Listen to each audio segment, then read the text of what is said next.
Muito bem, então vamos dar início à sessão.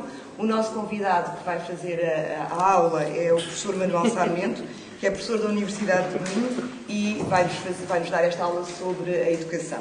A aula será comentada pela professora Maria José Araújo, que é professora da Universidade do Porto e que desenvolve trabalho comunitário com o primeiro ciclo do ensino básico, e pela deputada Ana Drago, que está na Comissão da Educação e Ciência. Portanto, o professor Manuel Sarmento vai começar.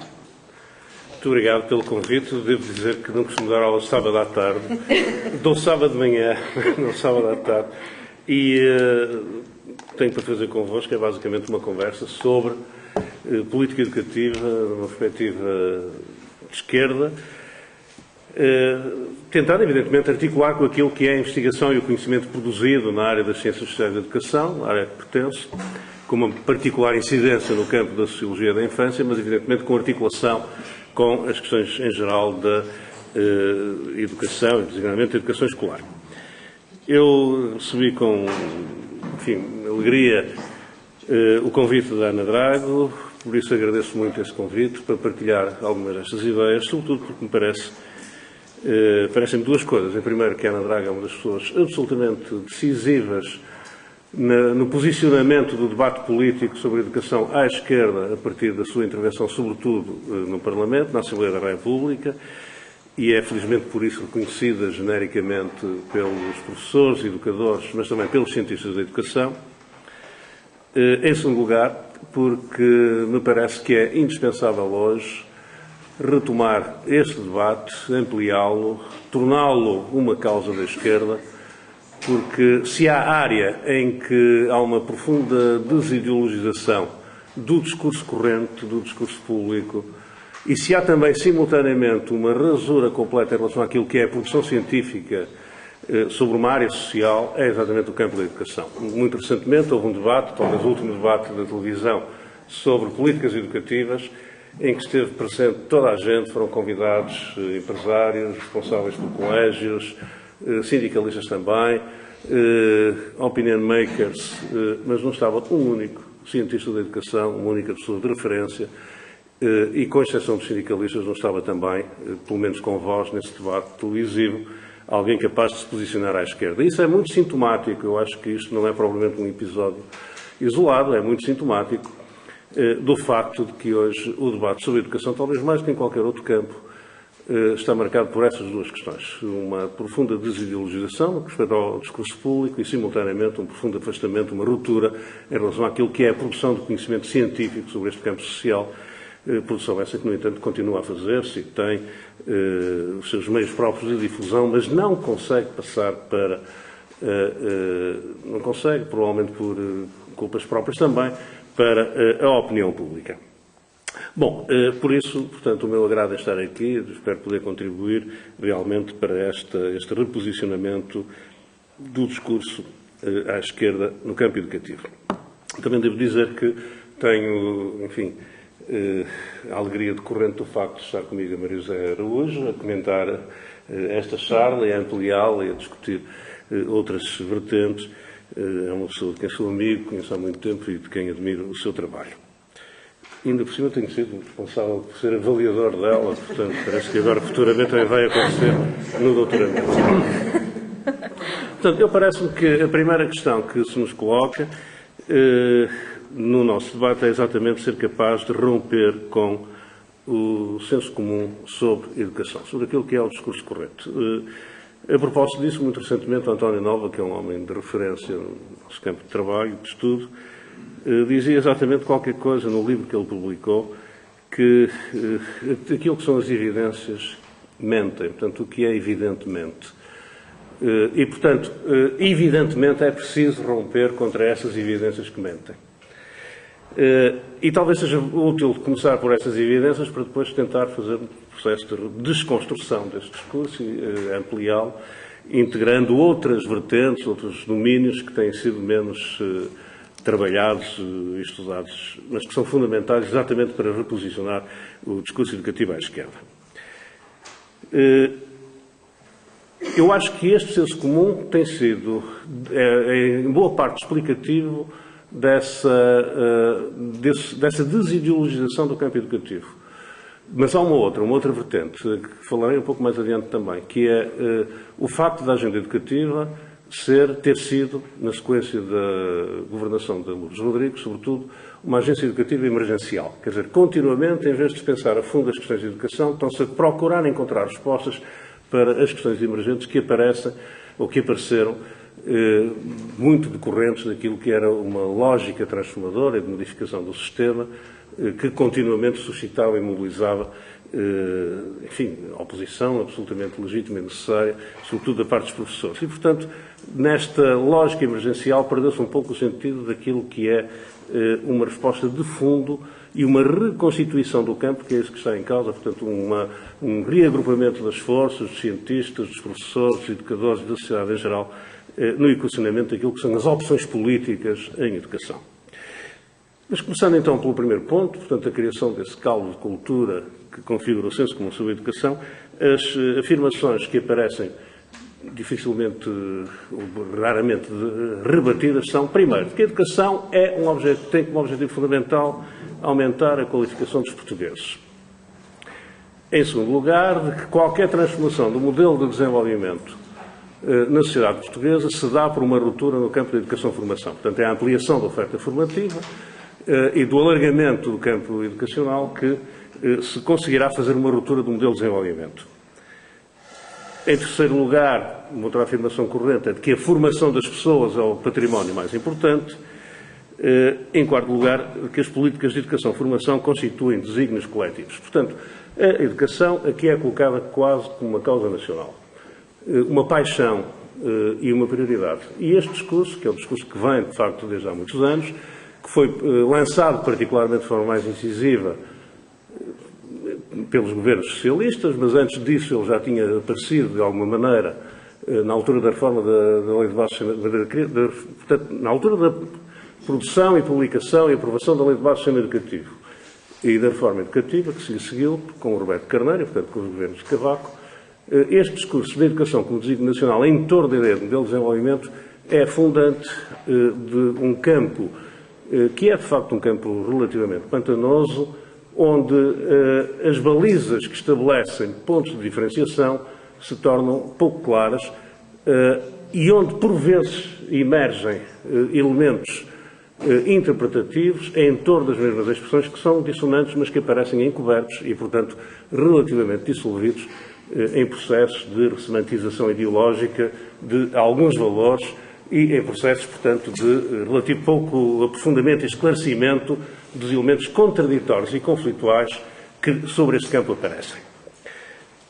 Em última análise, estas ideias e estes vetores de reflexão sobre a educação têm o seu ponto de ancoragem na teoria do capital humano. A teoria do capital humano é provavelmente a principal responsável pela reconfiguração da educação em Portugal desde meados dos anos 60, desde as reformas Leite Pinto e Galvão Teles, depois Veiga Simão, com uma ruptura que se verifica efetivamente na altura do 25 de Abril e, portanto, numa aposta de democratização e de aprofundamento democrático do campo educativo, mas que é retomado logo depois com os governos, chamados governos constitucionais, e em particular com Souto Tomé Ocardia e os ministros que depois se lhe seguiram. A ideia fundamental da teoria do capital humano é de que o capital mais importante para o desenvolvimento social é aquele que assenta nos recursos educativos acumulados e, portanto, é fundamental reforçar a qualificação para garantir que esses recursos de conhecimento possam ser aplicados portanto, no desenvolvimento económico. Esta teoria do capital humano tem o seu principal centro de difusão na Organização da Cooperação e Desenvolvimento Económico, portanto, na OCDE. O OCDEísmo é, de facto, algo que vem sendo já tematizado há décadas em Portugal, como estando articulado com o fundamento das políticas educativas, e esta teoria do capital humano tem o efeito de ocultar aquilo que, do ponto de vista histórico, é um eixo fundamental do desenvolvimento dos sistemas educativos. É de que a educação, evidentemente, tem uma implicação e tem articulações na formação dos recursos para o trabalho, mas não se limita, nem se reduz a formar trabalhadores qualificados, a desenvolver o conhecimento e o conhecimento aplicado depois no desenvolvimento económico. A educação pública, conforme ela foi, conforme ela emergiu historicamente e conforme ela, sobretudo, foi desenvolvida no século XVIII pela República, a educação republicana que hoje recuperamos como um valor e que em Portugal teve, sobretudo, depois a expressão também na Primeira República, já no século XIX. Portanto, a educação republicana articula o desenvolvimento da formação e, portanto, da instrução das crianças e jovens para a capacitação para o trabalho com o desenvolvimento das capacidades de participação cidadã. A teoria do capital humano, o efeito que tem é de, valorizando uma dimensão, a capacitação para o trabalho, ocultar, estabelecer um processo de rasura sobre outra dimensão fundante da escola republicana, que é a da participação na sociedade e, portanto, a participação cidadã no conjunto das áreas em que essa participação faz sentido. No decurso dos últimos tempos, a teoria do capital humano, ganhou uma nova ênfase na sequência da visibilidade da falência do modelo de desenvolvimento económico em Portugal, assente na exploração intensiva de massa salarial pouco capacitada e, portanto, de qualificações relativamente baixas, e, de alguma forma, também emergiu quase com uma solução algo salvífica para o futuro. Perante a periferização da economia portuguesa, o agravamento da crise, a situação de degradação das condições económicas, parece que a aposta na educação seria a única saída possível.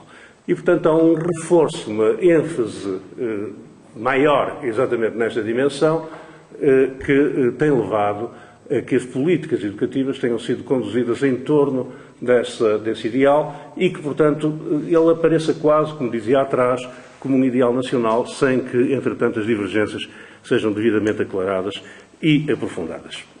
E é importante aclarar as divergências e as contradições dentro desta política. Desde logo, porque esta visão da educação leva a considerar a educação sobretudo como uma dimensão subsidiária de uma perspectiva económica. Ou seja, a economia é que domina e, portanto, a educação deve subordinar-se à lógica económica que lhe subjaz. E a educação é, do meu ponto de vista, uma condição política da vida coletiva e não é um facto resumível ou redutível à dimensão económica. Em segundo lugar, porque a ênfase na capacitação e no desenvolvimento das qualificações tende a tornar invisíveis as condições contemporâneas da aprendizagem, tendem a considerar essas qualificações de uma forma uniforme, homogénea, sem considerar as variações que elas existem, tendem de alguma forma a desculturalizar essas aprendizagens e essas qualificações. E é, de facto, a construção do saber é uma construção múltipla, plural, entronca com relações sociais e relações culturais que são hoje caracterizadas pela profunda dimensão multicultural das sociedades contemporâneas, pelo cosmopolitismo existente e, portanto, tende a considerar-se uma única visão de saber, uma única forma de construção desse saber e há, portanto, uma eliminação, uma rasura, se quisermos, dessas condições de aprendizagem. Vamos tentar considerar estes dois aspectos, estas duas vertentes. Portanto, a economização da educação como vertente dominante e, por outro lado, o relativo esvaziamento da análise das condições contemporâneas de aprendizagem, fazendo primeiro a análise sobre os efeitos dessa economização e, em segundo lugar, sobre o outro aspecto. A economização da educação, ou seja, a subordinação da educação a uma vertente económica, expressa nesta ideia de aumentar as qualificações para aumentar o desenvolvimento, tem como consequência o centramento das políticas na preocupação em garantir a performatividade dos desempenhos escolares. Aumentar as qualificações significa aumentar a capacidade da escola em promover esse aumento das qualificações. Uma versão conservadora desta ideia exprime-se em torno de uma lógica de resultados a qualquer custo. E os resultados a qualquer custo são subordinados a uma outra lógica, que é de garantir a criação de dispositivos de promoção desses resultados a qualquer custo e de avaliação desses mesmos resultados. Esta versão conservadora tende, evidentemente, a reforçar os princípios de seletividade no interior do sistema e, portanto, a garantir fileiras diferenciais nesse sistema, promovendo, eventualmente, a dualização das vias educativas, como tínhamos, por exemplo, antes do 25 de Abril, entre o ensino fundamentalmente profissional e o ensino fundamentalmente policial, marcados também por uma divisão de classe profunda. Portanto, tratava-se de fazer um ensino tecnológico e profissional predominantemente para as classes populares, e em particular para o operariado e para os setores, digamos, da aristocracia operária, e, por outro lado, o ensino inicial para as classes médias.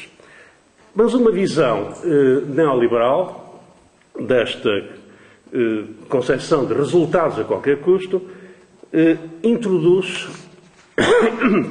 a lógica do mercado como princípio regulador do funcionamento educativo. Ou seja, o mercado irá decidir, através da concorrência implantada no sistema, a melhor forma de obter mais rapidamente melhores resultados.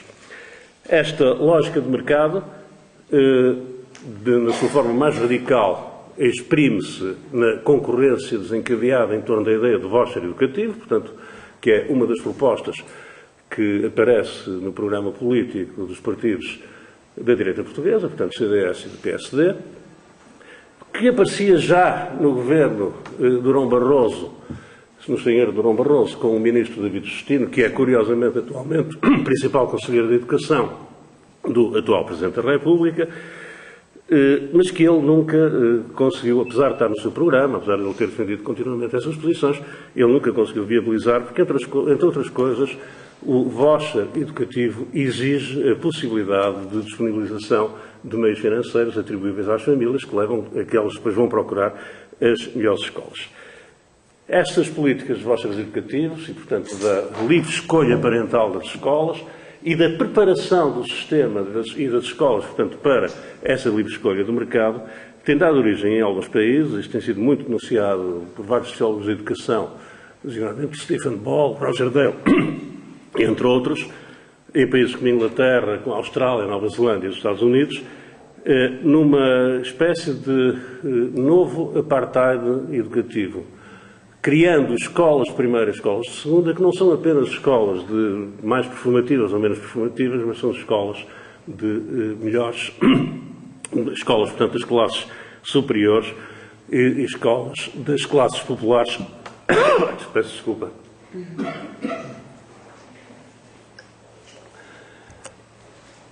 E, em particular, escolas, dentro das escolas de classes populares, de grupos étnicos e sociais minoritários.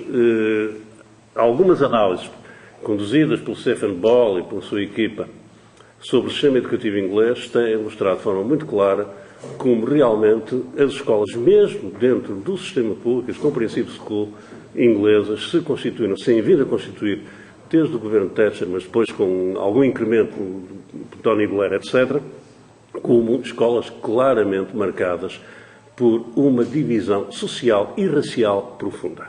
Ora, um dos ideais mais importantes do sistema educativo é exatamente criar as condições da consciência cidadã, e, portanto, da pertença a um grupo coletivo, sem que o dom decorrente da herança económica, cultural, social, contrário, digamos, utopias sobre as que passavam exatamente pela reconfiguração do sistema como o espaço de construção de uma de relações interclassistas, em última análise, com o apagamento inclusive da própria dimensão de classe. Pelo contrário, as políticas neoliberais, em torno desta ideia de performatividade e do mercado como princípio regulador, têm conduzido a uma separação profunda dos estudantes em função não apenas dos seus níveis de aprendizagem, mas das classes sociais de pertença e dos grupos étnicos de pertença. Bom, o que provavelmente terá acontecido em Portugal, no decurso da última década em particular, na sequência dos governos socialistas, foi um cruzamento entre estas duas lógicas. Lógicas neoconservadoras que apontam para a performatividade, no entanto, com salvaguarda dos princípios institucionais em que a escola historicamente se organizou e consolidou.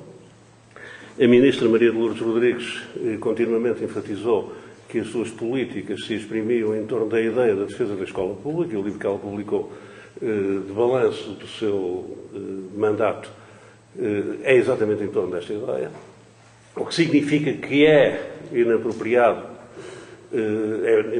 a crítica de que ela é uma neoliberal avançada. De facto não é, portanto é uma mulher que tem uma concepção neoconservadora em torno, em todo o caso, desta lógica de desenvolvimento das qualificações. Ela é talvez até a principal protagonista desta visão da teoria do capital humano dentro do sistema educativo enquanto expressão concreta, enquanto transformação em política, mas com uma mistura curiosa com as políticas neoliberais, que podem não decorrer tanto da agenda política, por exemplo, no caso de Lourdes Rodrigues, não decorre tanto das suas intenções, mas decorre daquilo que é a pressão social.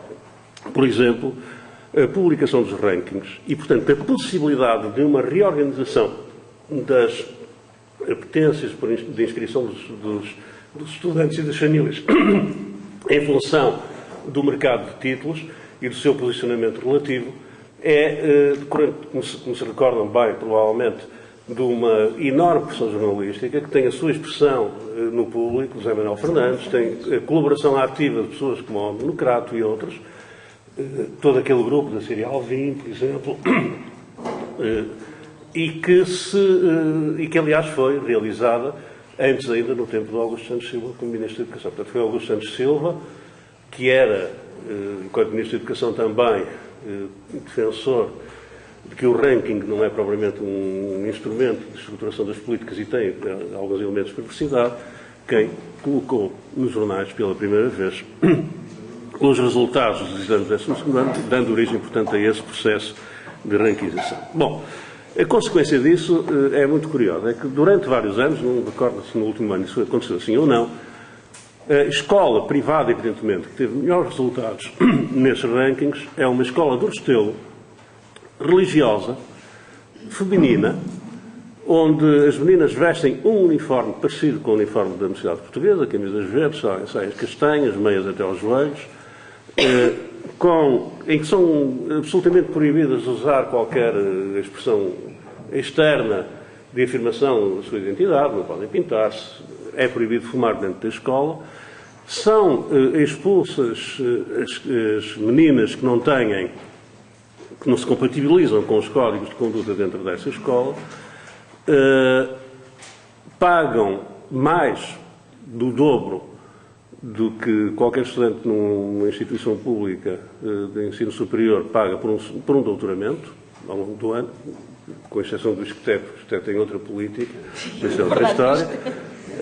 E, portanto, essa escola, que é uma escola das elites, uma escola profundamente conservadora, uma escola fundamentalista até, do ponto de vista doutrinário, religioso, etc., aparece como um grande exemplo da performatividade, da realização. É uma escola no Restelo, em Lisboa, uma escola feminina, não sei o nome dela, mas é a escola dos rankings, da posição número 1 dos rankings.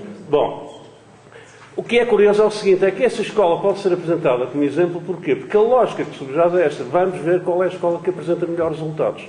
E tudo o resto é esquecido. Tudo aquilo que é, digamos, o ideal educativo, tudo aquilo que são as outras dimensões, são completamente ignoradas. Deixaram de ter importância dentro desse discurso. É claro que nestas circunstâncias, dentro dessas circunstâncias, são as escolas privadas que têm possibilidade de gerir, inclusivamente, os seus públicos, isto é, de excluir os que querem excluir. As públicas também fazem isso, de uma forma mais discreta e com menos liberdade. Mas são sobretudo as escolas privadas, algumas públicas fazem isso, tenho que dizer isso desta maneira, são sobretudo as escolas privadas que fazem isso e, portanto, que permitem, exatamente, porque vão ao encontro de públicos culturalmente compatíveis com os seus ideais educacionais, são essas escolas que conseguem definitivamente obter esses melhores resultados. E isso é assumido como princípio regulador. Bom, este princípio é aquele que decorre, efetivamente, dessa lógica do mercado. E, portanto, é a incorporação de um elemento e de uma vertente neoliberal dentro de uma política neoconservadora, mas há outros. Talvez o mais importante dentro desta lógica de performatividade a qualquer custo, mesmo dentro da escola pública, mesmo em nome da defesa da escola pública, mas inspirada por princípios neoliberais, tem a ver com a adoção dos princípios da nova gestão pública, de New Public Management, nas escolas. E, de alguma forma, a política educativa do primeiro governo Sócrates, eu ainda não consegui perceber bem qual é a política governativa do segundo governo Sócrates, acredito que seja, sobretudo, uma política de restrição e redução do que, entretanto, foi feito no primeiro governo Sócrates.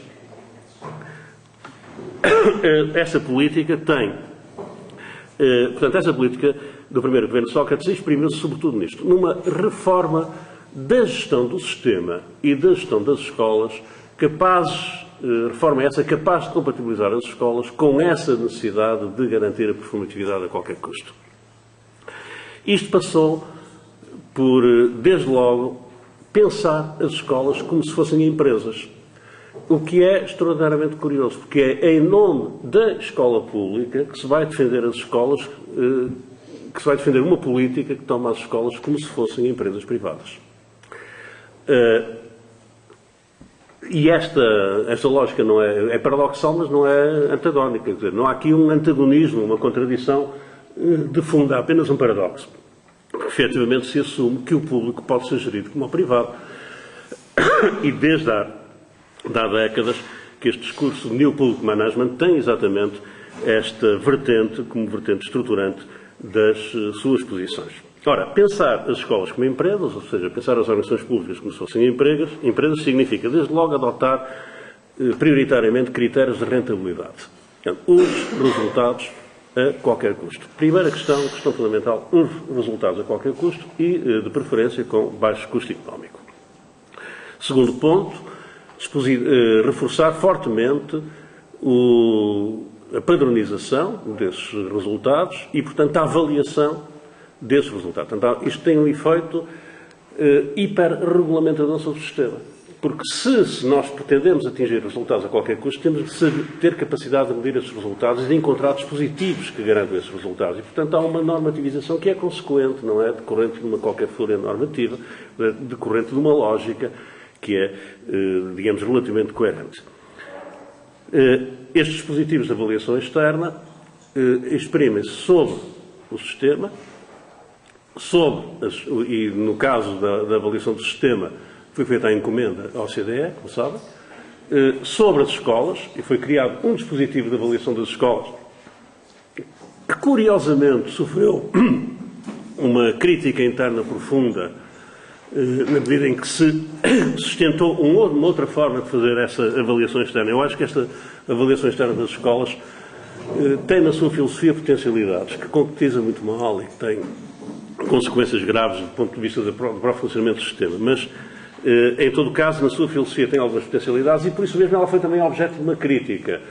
Durante algum tempo apareceram nos jornais, sobretudo nos jornais económicos, propostas no sentido de acabar com a avaliação externa e de entregar a avaliação externa das escolas a agências que fossem capazes de fazer uma espécie de rating escolar, que garantissem essa avaliação não a partir de um estudo daquilo que são os desempenhos escolares, mas a partir da determinação de estándares, de padrões que permitissem depois justificar um benchmarking. Isso não avançou, suponho que não avançou também por falta de financiamento, porque essa era a lógica que estava claramente a ser preparada na opinião pública para substituir o atual modelo de avaliação externa. Mas depois, evidentemente, a avaliação interna dos professores.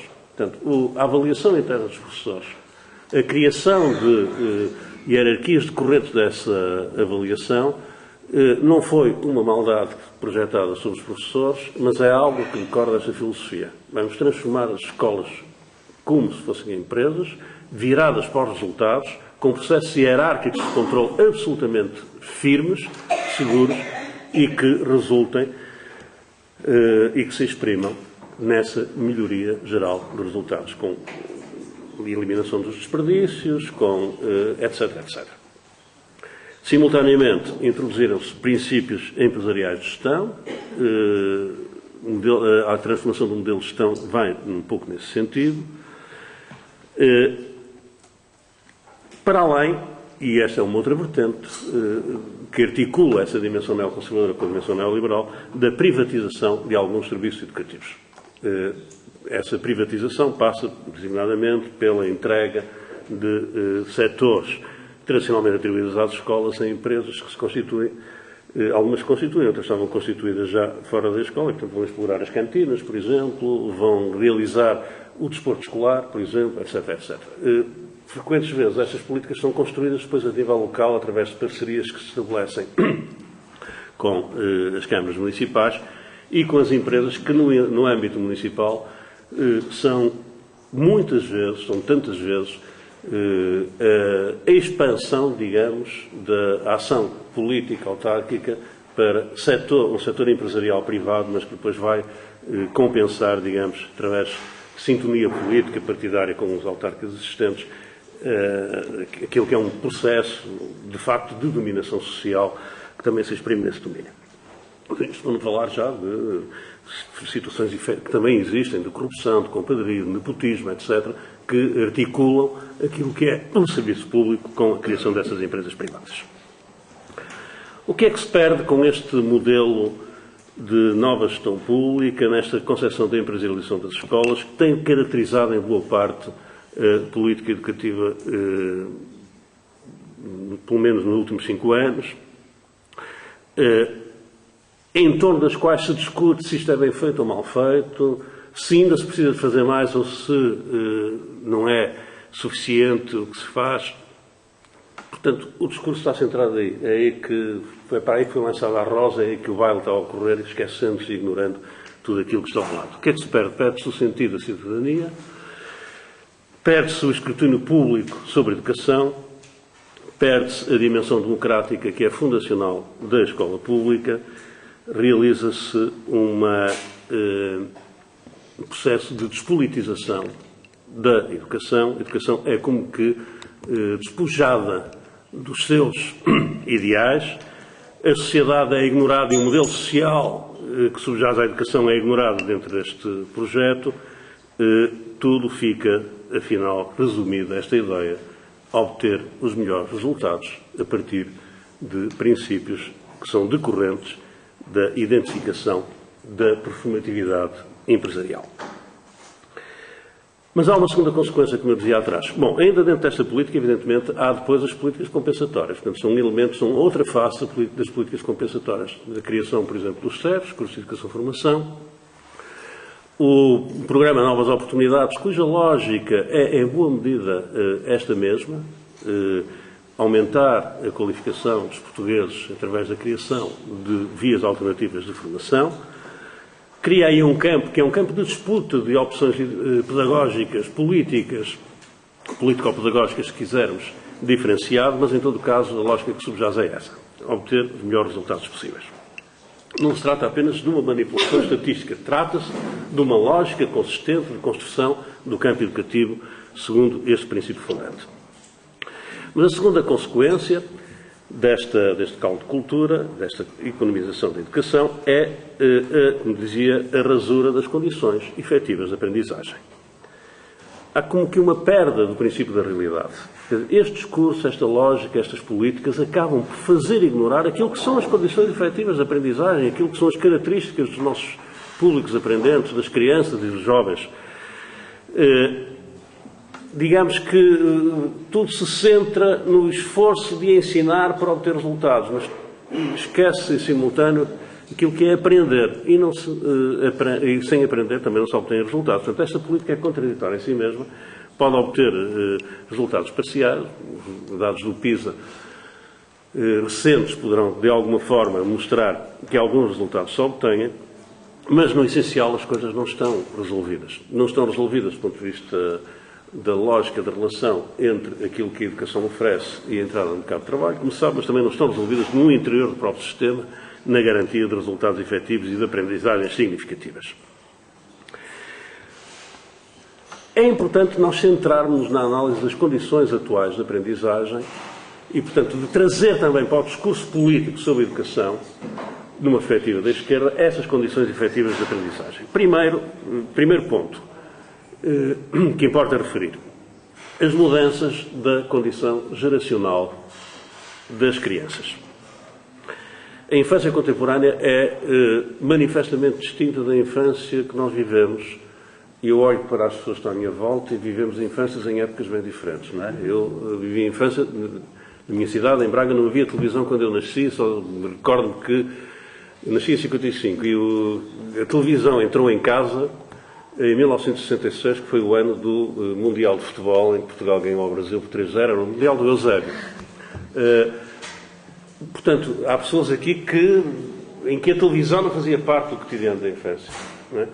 Há outras aqui em que os computadores já não faziam parte. Outras ainda, provavelmente, os telemóveis não faziam parte. Quer dizer, e hoje as crianças vivem numa era da televisão, do telemóvel, do computador, das redes sociais, do Twitter, etc. E isto é importante que se compreenda, porque é uma mudança fundamental. Não é que, digamos, a tecnologia mude, mas essa tecnologia, digamos, ativa, contribui para que mudanças geracionais tenham uma dimensão mais lata. Não vou debruçar muito sobre isso, que essas mudanças tenham lugar, ocorram atualmente. Há uma, digamos, alteração radical, é esse ponto que eu quero aqui sublinhar, nas condições de produção e consumo das culturas infanto-juvenis. Pelo desenvolvimento da indústria cultural, pelo efeito colonizador dos produtos dessa indústria cultural, pelo incremento das tecnologias e pela transformação das crianças no novo público consumidor. Há digamos, um reforço do choque cultural entre aquilo que é a cultura escolar, construída, consolidada e desenvolvida numa outra época e sobre outros eixos, com aquilo que são as culturas infanto-juvenis. E aqui há um aspecto importante, é que se nós podíamos falar até há 15 anos, 20 anos atrás, no choque cultural, como sobretudo um conflito entre culturas de classe sobretudo as classes populares, com a cultura escolar, esta tecnologização da infância, os efeitos desta indústria cultural, as consequências deste processo de colonização cultural, pela Martel, pelos jogos de computador, etc., levou a que o choque cultural hoje não tenha ainda, evidentemente, essa expressão de classe, mas tenha, sobretudo, uma vertente que é de um choque geracional. Portanto, há uma cultura que é a cultura escolar e há uma cultura infanto-juvenil que está cada vez mais afastada dessa cultura escolar. Em segundo lugar, no segundo aspecto, uma profunda alteração no estatuto, não no estatuto formal, institucional, mas no estatuto social do aluno, que decorrem da complexificação e densificação das desigualdades face ao conhecimento. Isto é inerente ao desenvolvimento de uma sociedade multicultural, às características do cosmopolitismo contemporâneo, em todas as suas dimensões, e, portanto, há um reforço destas tensões no interior da escola, que são, sobretudo, curiosamente, tematizadas sob a forma da expressão da violência, que é um tema, aliás, adequadamente já tratado, por exemplo, a Ana Drago nos debates parlamentares. É um tema que tende a ser enfatizado sob dois aspectos que merecem a nossa atenção. Em primeiro lugar, ao falar-se de violência em contexto escolar, tende a criar-se uma concepção alarmista, que é, digamos, inspiradora depois de políticas securitárias, ignorando os processos de violência que sempre ocorreram nas instituições e, em particular, nas instituições escolares. Seja de violência simbólica, seja de violência física. Eu recordo-me, quando andava na escola, no tempo em que não havia ainda televisão, em casa, na escola primária, pública, havia batalhas campais com agenda marcada entre os meus colegas que viviam no bairro das Palhotas e os meus colegas que viviam no bairro do Carandá, 2 bairros populares de Braga. Eu não vivia em nenhum desses bairros, mas essa agenda era uma agenda do cotidiano. Portanto, a questão das tensões, das violências em contexto escolar não são uma coisa nova, são alguma coisa que existe e que, portanto, perante ela, a escola tem necessidade de atuar e de atuar de forma que a compreende e a integra. De qualquer modo, estas tensões inerentes às mudanças das desigualdades face ao conhecimento têm-se refletido, sobretudo, em situações publicamente apresentadas de violência escolar, de aumento da indisciplina dos alunos, de crise da autoridade do professor, etc, etc. E o segundo ponto é que muitas destas situações de desigualdade são, sobretudo, analisadas como desigualdade interétnica. Portanto, são sempre as mesmas escolas dos bairros da periferia de Lisboa, da Bela Vista, aquele bairro da Amadora, não sei como é que se chama agora, ou então os bairros, portanto, os conflitos dos bairros sociais do Porto. O bairro do Cerco, o de Lagarteira, etc. Ou do Aleixo. Portanto, há aqui também uma etnização desta ênfase. Isto decorre da ignorância e da rasura que se faz sobre exatamente as condições sociais de aprendizagem e as desigualdades que são inerentes. Um terceiro ponto ainda dentro desta dimensão, que é normalmente rasurada, não é ignorada dentro desta análise, tem a ver com o facto de mudanças que são inerentes ao próprio processo de produção de conhecimento. Portanto, não são apenas mudanças na transmissão de conhecimento e nas rupturas que existem com as formas de aprendizagem, mas são mudanças nos próprios padrões de conhecimento e nas transformações que ocorrem na cultura escrita. As novas linguagens, a importância que hoje tem, portanto, mais do que qualquer época no passado, a experimentação, a incerteza sobre os resultados. Isto leva a um problema e a uma exigência no que respeita à socialização dos saberes, que tem sido, sobretudo, tematizado como um esforço no sentido de valorizar as competências mais do que os saberes adquiridos, mas que não tem sido suficientemente trabalhado do ponto de vista do debate, do conhecimento e, sobretudo, da intervenção. Digamos que estas mudanças nos saberes exigiriam hoje o reforço do trabalho pedagógico e nunca como hoje, provavelmente, a palavra pedagogia foi tão olhada, sob suspeita, como acontece. Por outro lado, há também mudanças nos próprios processos de transmissão dos saberes, não apenas na recepção, mas também na transmissão, e que têm a ver com a crise que é... 10 minutos, obrigado. Com a crise das formas tradicionais em que se formatou a cultura escolar e a emergência de outras formas, designadamente através da autoaprendizagem, do ensino à distância, do e-learning, do próprio ensino doméstico, que deslegitima socialmente as formas, digamos, institucionais da cultura escolar, levam à sua deslegitimação, promovem a escola paralela, mas são também, simultaneamente, digamos, envolvidas dentro de uma situação que é uma situação paradoxal, que é esta, é que nunca a escola se expandiu tanto e a cultura escolar se difundiu tanto como atualmente, designadamente sobre os múltiplos processos de formação de adultos, de aprendizagem ao longo da vida, etc. Nunca houve tantas crianças na escola, também em Portugal, como hoje, né? Ao mesmo tempo que a crise do modelo escolar nunca foi tão patente como hoje. É curioso que isto mesmo já era dito há mais de uma década pelo Steve Stover, não é? Portanto, expansão e crise não são coisas opostas. A expansão e crise são simultâneas. Mas isto tem consequências na análise daquilo que são os dispositivos de aprendizagem na contemporaneidade e também nos processos de ensino. É claro, como é que esta questão tende a ser resolvida pelas políticas dominantes e hegemónicas? Através da transformação das escolas em instituições tecnologicamente sofisticadas, através dos quadros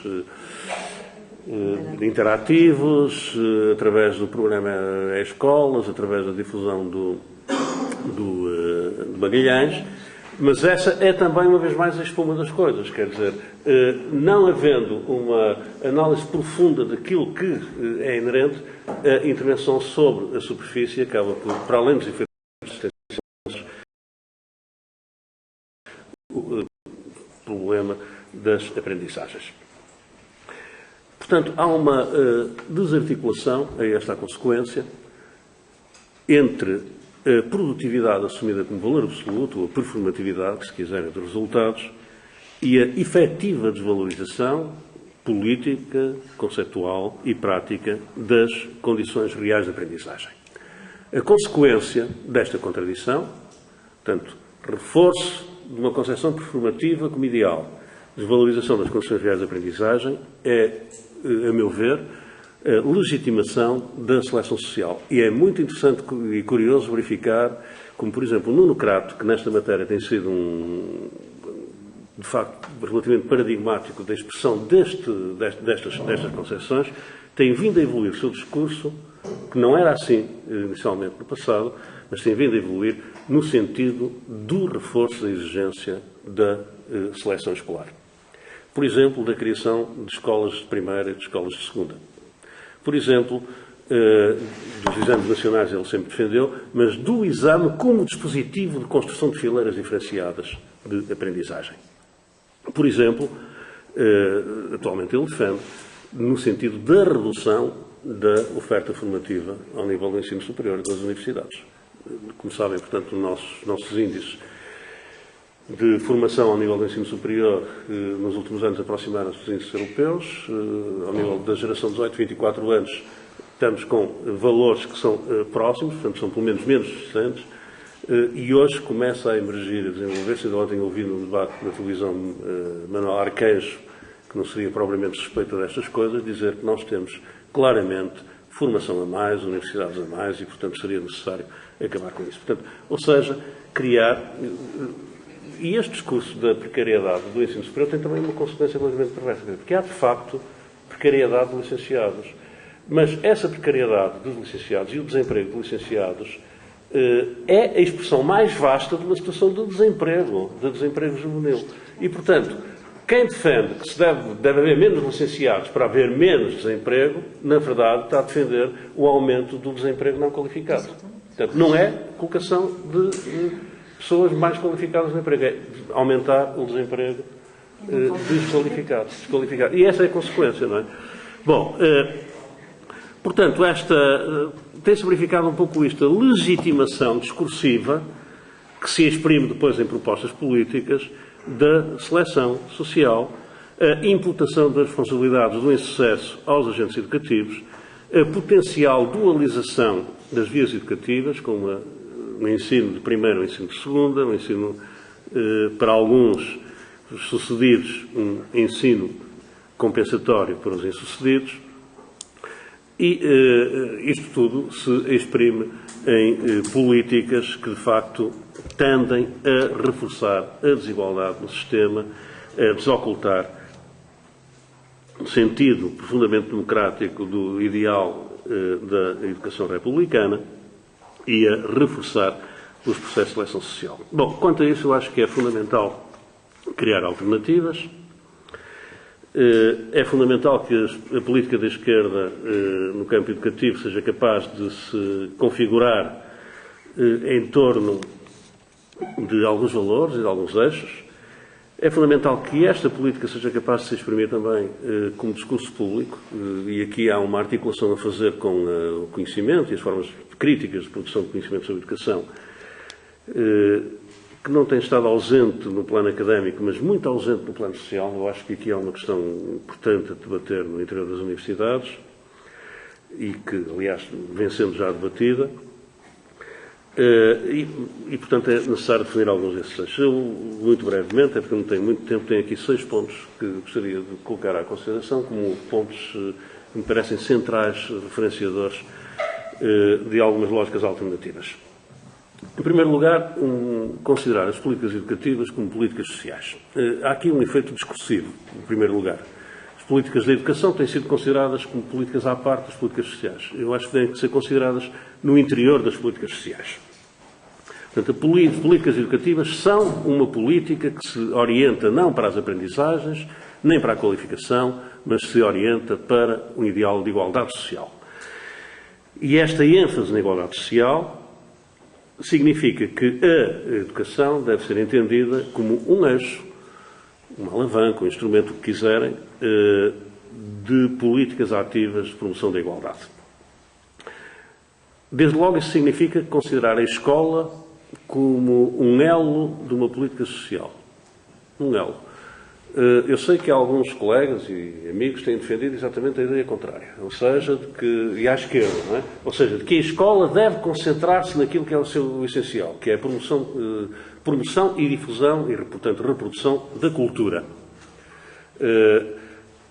Do meu ponto de vista, e nessa matéria não estaremos tão afastados quanto isso, a escola não pode ser isso se não for simultaneamente uma escola capaz de ativamente se empenhar na garantia de condições de bem-estar dos seus alunos e de ativamente se empenhar na promoção do bem-estar das comunidades com ela se articula. A escola não promove adequadamente a cultura se as crianças chegam com fome à escola. E, portanto, a escola tem que resolver, desde logo, o problema da fome das crianças, que tem sido objeto de algumas denúncias muito vivas, sobretudo nas regiões, precisamente a região de onde eu venho, do Val do Cabo e do Val do Ave, onde há um aumento efetivo da precariedade, da miséria, das desigualdades e, portanto, das dificuldades das crianças terem um padrão de vida minimamente aceitável. Por outro lado, é necessário que a escola seja assumida como uma política integrada e que para isso sejam criadas instâncias reguladoras de base local, que são frágeis. As escolas participam pouco nas redes sociais agora no sentido da rede social local. Eu sou, enfim, tenho o privilégio de ser professor de muitos técnicos sociais, sociólogos, assistentes sociais, psicólogos também, e professores. E é muito curioso verificar a extraordinária dificuldade de comunicação entre esses diferentes técnicos, mesmo no mesmo espaço de aprendizagem. O que está em causa, por exemplo, é discutir e aprender sobre direitos da criança.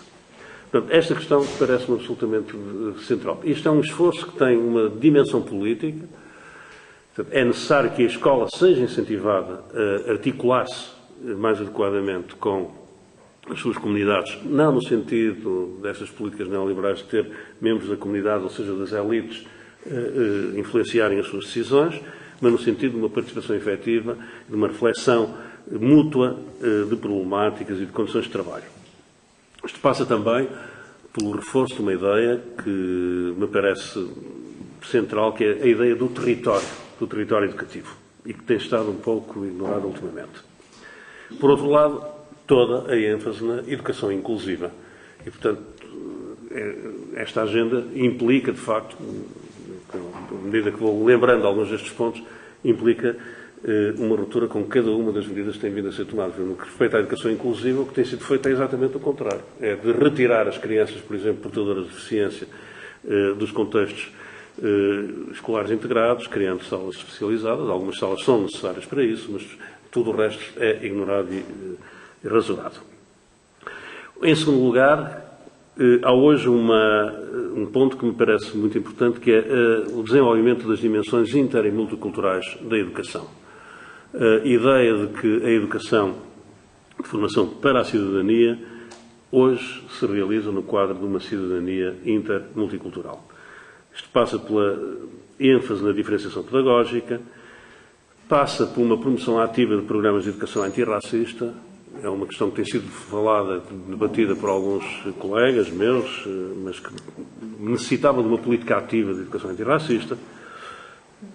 Eu fui quinta-feira ao futebol, ver o Sporting de Braga ganhar uma equipa polaca, e a meu lado estava um jovem, com o pai dele. E ele teve calado todo o jogo. Uma coisa impressionante, porque no futebol a gente excita-se, vai gritando umas coisas e tal. E só no final, começou, de uma forma no final do jogo mesmo, desarvorada e descontrolada, a dizer: aquele preto não corre. Aquele, era um jovem. Eu fiquei completamente estarrecido, portanto tive que mudar de lugar porque eu não estava a conseguir. Quer dizer, preciso ser ali um promotor ativo de uma educação antirracista. Mas não é o futebol exatamente. É claro, ele estava a falar contra um jogador de Sporting de Braga, que é nigeriano. Eu acho que eu fiquei muito impressionado, porque eu pensei que o futebol é um espaço de afirmação racista.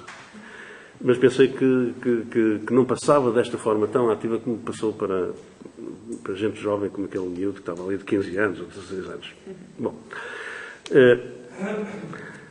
uma questão importante nestas dimensões intermulticulares da educação é realmente o reforço das equipas educativas interdisciplinares. É uma questão muito enfatizada pelo Bloco de Esquerda e que me parece que é muito importante também continuar a sublinhar. E eu creio também que é muito importante neste domínio uma particular atenção no âmbito das políticas curriculares e na regulação dos manuais escolares. Creio que se deve aprender, com aquilo que tem sido o trabalho realizado, sobre os efeitos discriminadores de classe, de género e de etnia ou raça dos manuais escolares e, portanto, ter aí uma política ativa de controle é importante. Em terceiro lugar, eu creio que hoje se deve enfatizar e reforçar a ideia da gestão democrática, uma vez mais, no quadro da escola democrática. E aqui eu vejo duas dimensões. Em primeiro lugar, um forte incentivo à constituição de instâncias de regulação democrática, um apoio forte, por exemplo, àquilo que são os órgãos de coordenação de lideranças de escola, etc., entre escolas, mas, simultaneamente, a ideia de que a democracia é fundante de práticas educativas efetivamente promotoras da democracia social.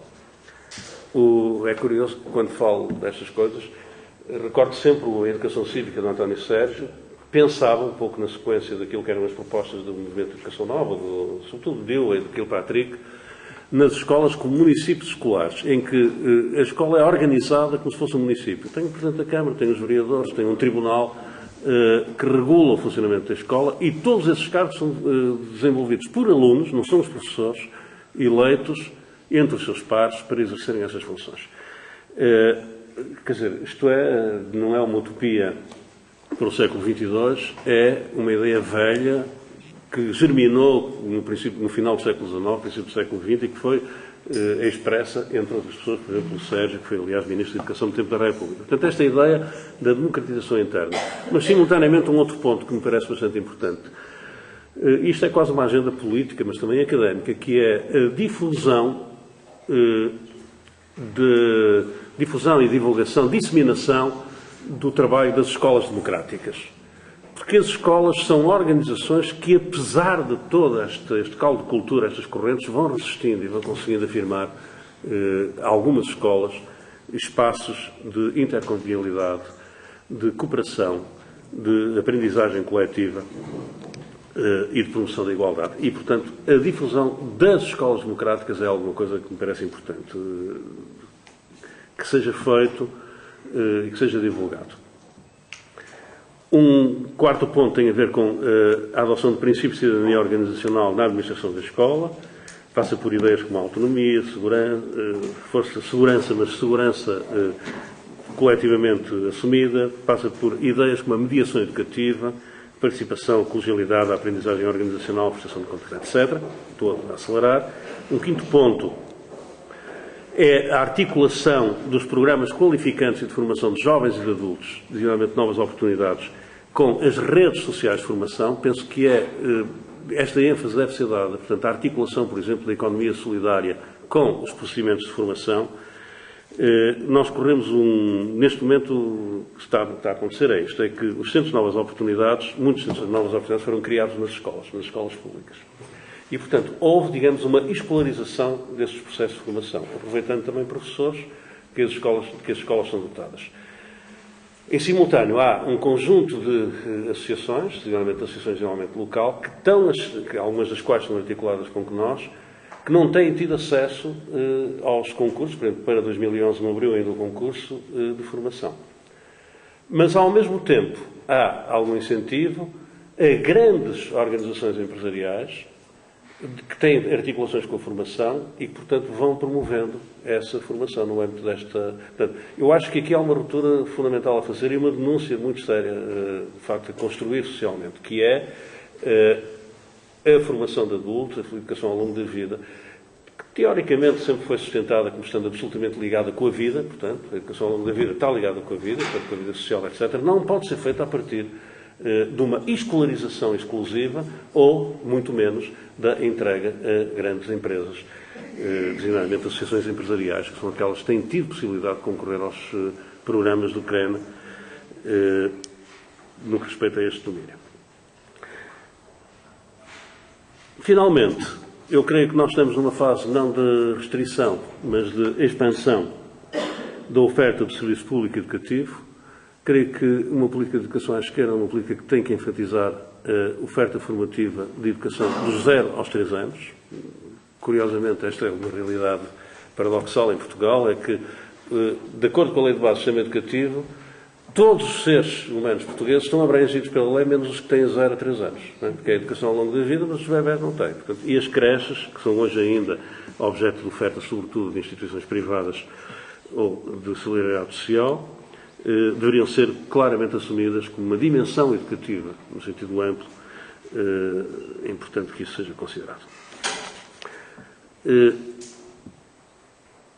Por outro lado, e isto seria, e talvez eu até termine por aqui, enquanto proposta de política, tenho outras coisas, mas eu acho que seria muito interessante que se afirmasse claramente à esquerda um ideal de erradicação do analfabetismo em Portugal. Parece incrível estar a falar nisso em 2011. Vamos ver o que é que os censos nos dizem, mas em 2001, no último censo, havia em Portugal mais analfabetos do que licenciados. É surpreendente, mas é assim. Provavelmente a realidade hoje é diferente. Mas está completamente esquecida e ignorada esta ideia de que toda a população devia ser uma população alfabetizada e, em particular, aquele grupo que é o grupo ainda, digamos, residual de analfabetos, que são, sobretudo, mulheres idosas do interior. Um programa de extinção do analfabetismo parece-me que é uma medida emblemática de uma política à esquerda. Em suma, eu creio que hoje uma política educativa de esquerda tem que ser assumida como um projeto social que faz sentido no quadro geral da crítica àquilo que são as políticas contemporâneas, às suas vertentes de esvaziamento da democracia, de agravamento das desigualdades e de despromoção da cidadania ativa. Muito obrigada. Fazemos um intervalo.